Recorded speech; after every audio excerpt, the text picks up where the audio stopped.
Hey guys, Darlene here. Wanted to do a quick video instead of my normal what's in your bag video. I'm doing it but out in the field so you guys can see how freaking beautiful all of this stuff is, even before it comes out and gets washed and prepped. I'm finishing off a spicy radish I just ate, but I will show you what we got here. Let's see. Okay, so I am in the carrot row, minus this rogue head of lettuce that decided to grow here. We've got carrots in our farm share. These again are overwintered carrots. When you get the carrot, we have sprayed them off out of the field, and then if you feel the need to, just give them a rinse under cool water. And then I just kind of pop this little root end off right there, usually just snap it with my finger and serve them up that way. I would not spend my time washing these. I actually had somebody who went to integrative dietary school, and they're like, no, your carrots should not be peeled because the microbiome that lives in that carrot is so healthy for us. So something to consider with your carrot to save you a lot of time. But I take these to my kids' homeschool co-op. We provide snacks from the farm, and I just rinse them up and serve them just like this. I never peel them, and it works out great for the kids. They love them. But because they're the overwintered carrots, they're a little sweeter. We usually eat them raw, but I did roast them up this week and poured some of our jalapeno creamed honey on top, and that was amazing. It was like a hot honey carrot. So the next thing I wanted to show you is our leaf lettuce. Look at that. So pretty. Lots of different varieties. So this is in your signature greens mix. We've got an oak leaf style here, so you can see it kind of looks, it's got the edges of like a traditional oak leaf. We have a frilly red, frilly green, oak leaf green, oak leaf red, and another incised frilly over there. The other thing I want to talk about is here behind me is our kale, which is in your signature greens this week. You will have the traditional purple that we've been doing. All of our kale is harvested as baby kale, so if you don't like kale or think it's too bitter, that's because most kale you get in the stores like the size of your face are already chopped up, that you'd have to like massage the kale to make a salad with it or roast it or something like that. The other option is our new green kale. Brian, what is this called? Is it unicorn kale? Unicorn kale. It is so tasty. So make sure you pull a piece of this out and try it just by itself. We love it. It tastes, to me, it's almost got like a nice broccoli or cauliflower taste to it. So it's really mellow in the kale world. So hope you enjoy your signature greens mix. I think I've covered everything in the farm share.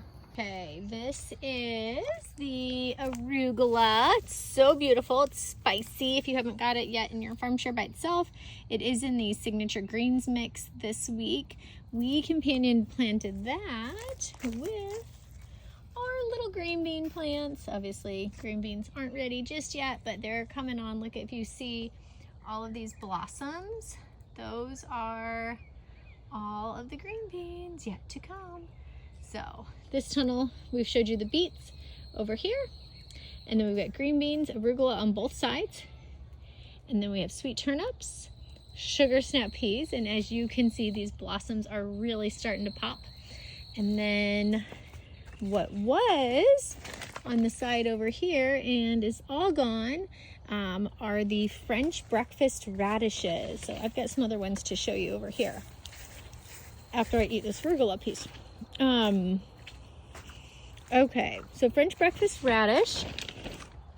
The first week's farm share, you got round radishes. This week you get the French breakfast. Look at how pretty these are. They're absolutely beautiful. French breakfast is going to be a little more tender of a radish and a little less spice than a traditional radish. So again, we talked about in last week's that you can cook the greens or save them and throw them in a broth, a vegetable broth, or even beef or chicken broth.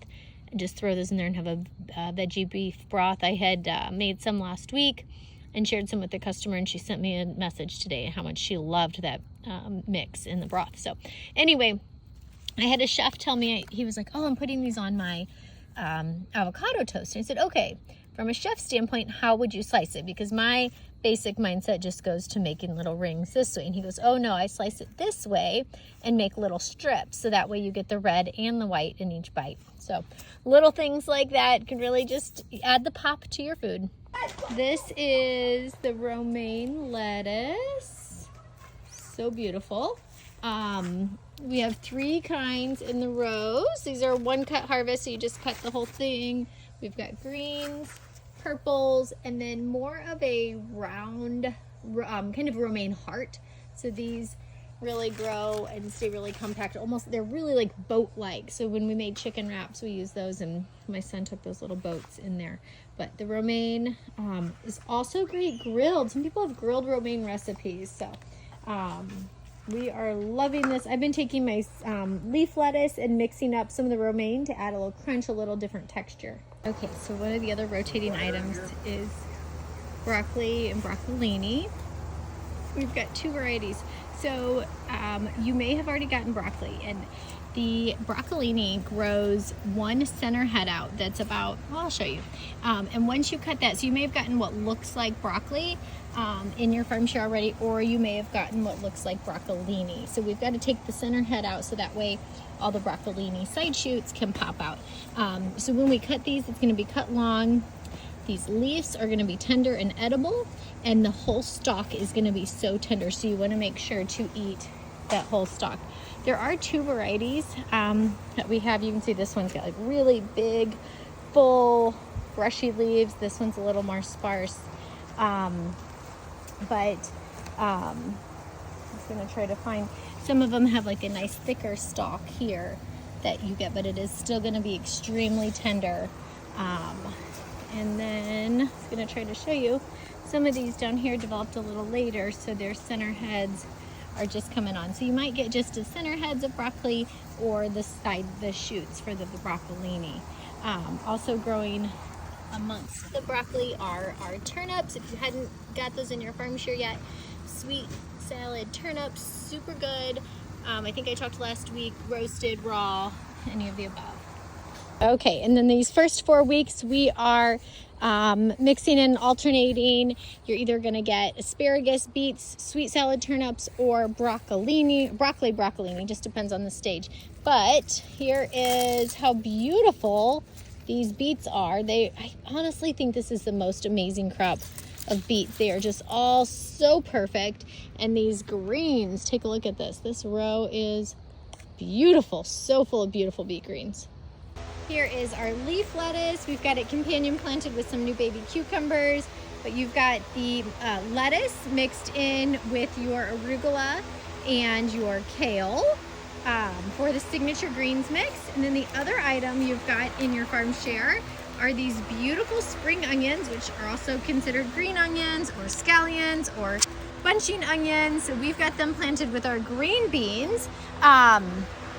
So these can be used, I usually use like the white and the lower part of the green in my cooking, and then save the tops for on top of salads, garnishing, on top of pizzas, tacos, pastas. That flavor is just unbelievable. So you can see they're called bunching onions because they grow in little bunches.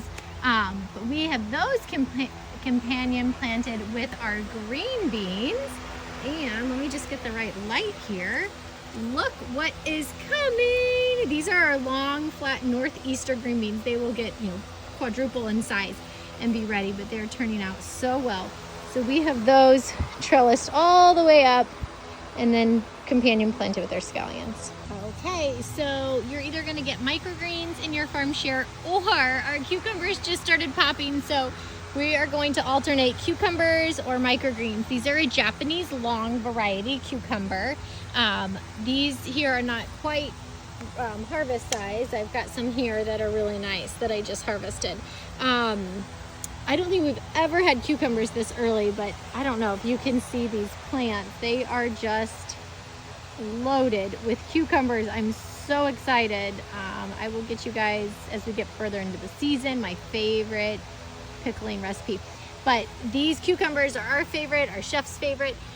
They are amazing because the seed cavity inside stays really small, so some would refer to it as the burpless variety.